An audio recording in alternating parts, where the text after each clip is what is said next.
Trust me, daddy.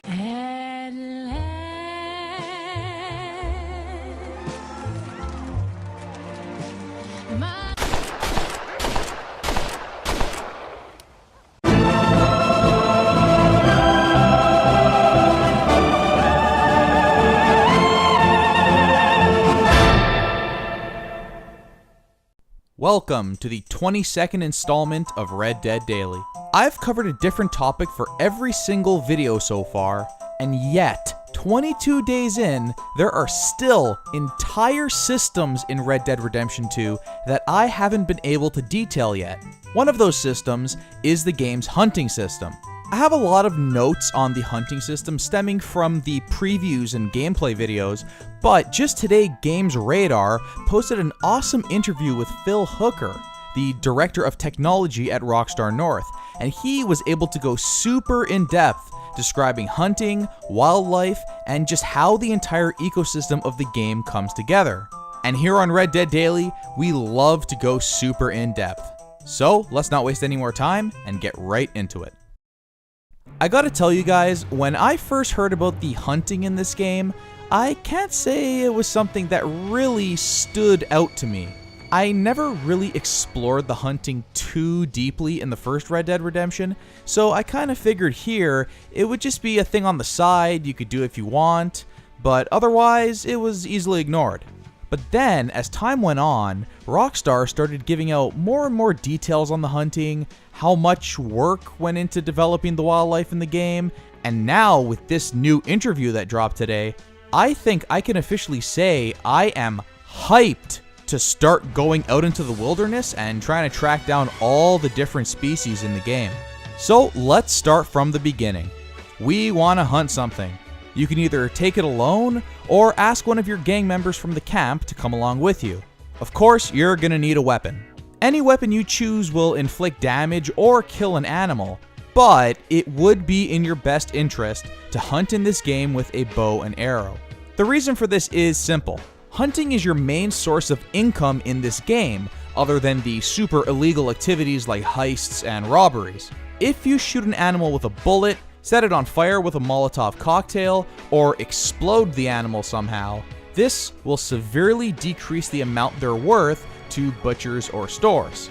So, if you want to be a pro hunter, or make as much money as possible as quickly as possible in Red Dead Redemption 2, you're gonna want to make that bow your best friend. Okay, so we know what we want to do, but where exactly are these animals? Well, according to people who have played the game, the draw distance is absolutely insanely far in this game. So while they were playing and just kind of riding around the field, they were able to see animals far into the distance and just decided to go after them. It's really as simple as that. Considering that there are over 200 different animals in the game, I think you're going to be stumbling upon them pretty frequently during your playthrough.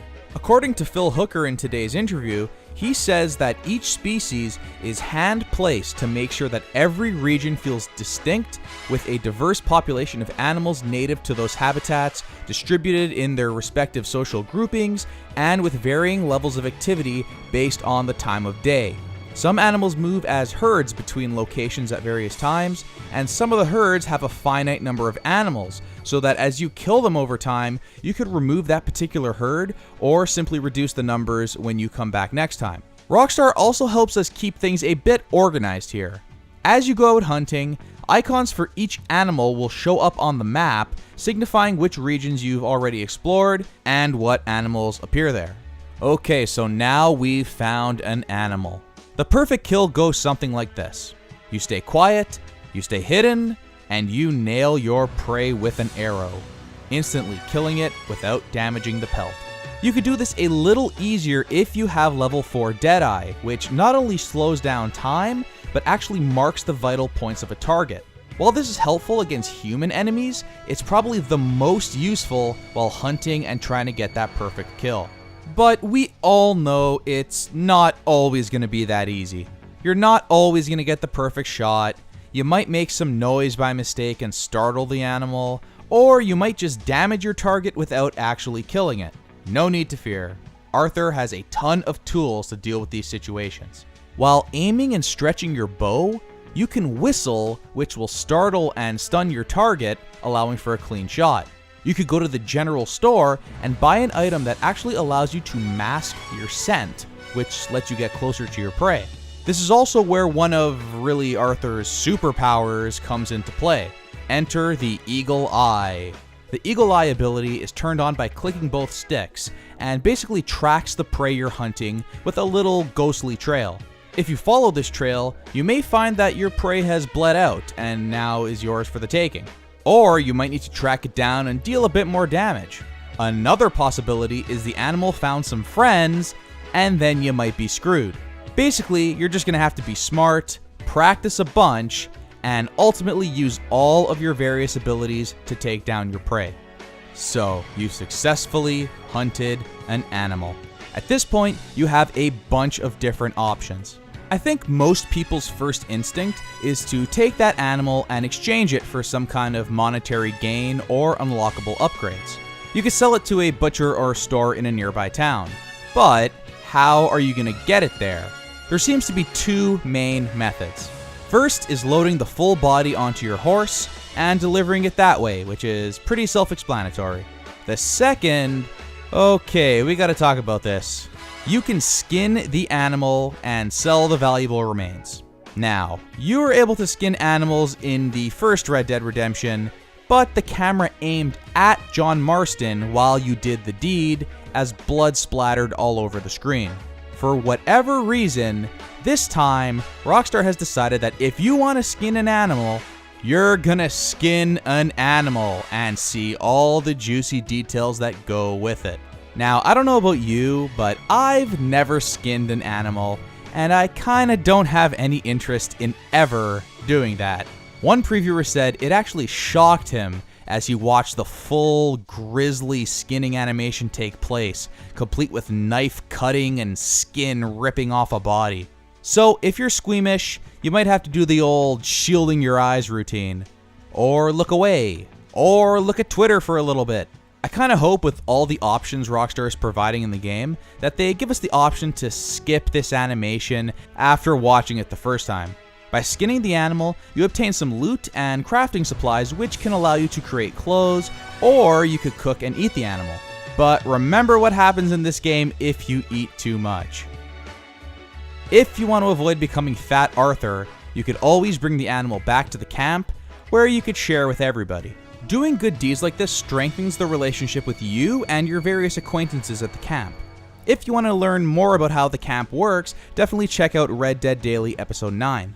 Another option is to just straight up take the dead animal carcass and wear it. A fur coat is the most obvious choice, but one previewer said he was able to tie a rat around the brim of Arthur's hat, which is just disturbing. Finally, there's one more option you have after killing an animal: leaving it. Phil Hooker explains one possible scenario.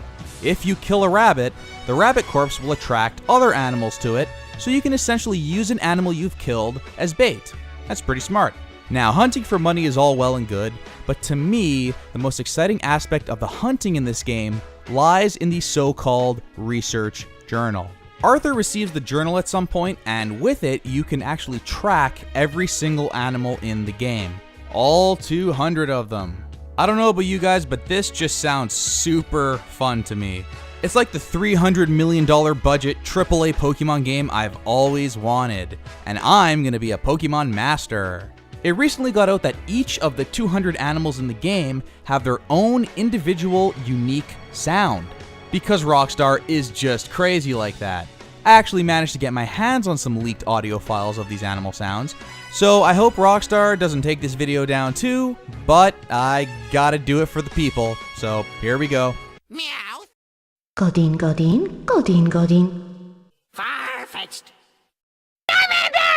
So there it is, the hunting system in Red Dead Redemption 2. I hope this gets you guys one step closer to that perfect shot and all the goodies that come with it.